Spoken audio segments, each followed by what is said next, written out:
Hello,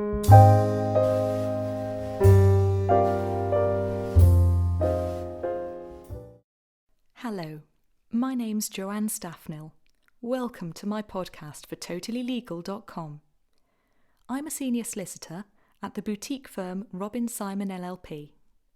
At Robin Simon, our business is protecting the professions, so we've defended legal professionals in claims arising out of every scenario you could think of.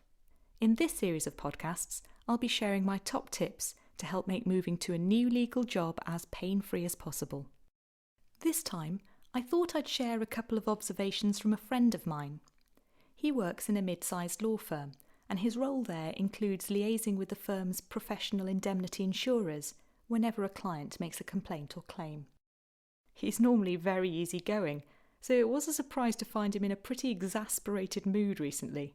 He was, of course, far too professional to name names, but the story he told me highlights a vitally important issue for legal professionals who've just moved to a new firm.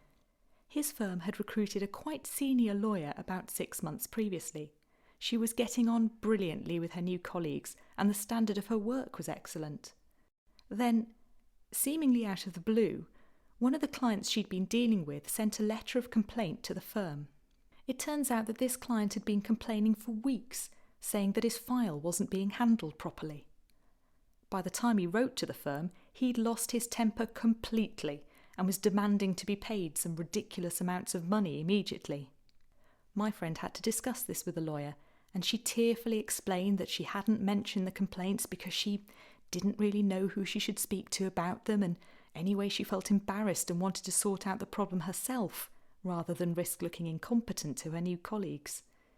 He also found out that she didn't realise that keeping the problem to herself was preventing the firm from complying with the terms of its professional indemnity insurance policy.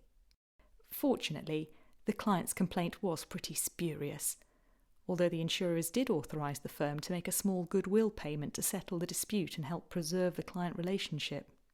My friend obviously wasn't particularly impressed by the way the lawyer had acted, but she'd certainly learnt from the experience and will continue to be a valued member of the team there. In my experience, this sort of incident is all too common. It's perfectly natural to want to establish a good reputation when you join a new firm, but keeping mistakes or complaints under your hat will always end up backfiring.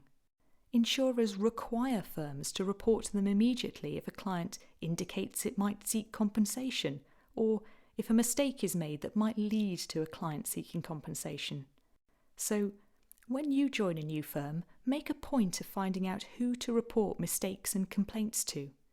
You can only improve your reputation in a firm if you show that you're alert to problems and that you appreciate that the firm needs to manage them in conjunction with its insurers. I hope you've enjoyed this podcast. Keep an eye on the Totally Legal blog for more from me. You can also find me at robinsimonllp.com or on LinkedIn. I wish you all the best for a successful and risk-free job search. This brief summary should not be applied to any particular set of facts without seeking legal advice. The copyright in the content belongs to Robin Simon LLP, which is registered in England and regulated by the Solicitors Regulation Authority. This podcast was recorded at Alaska Studios, London.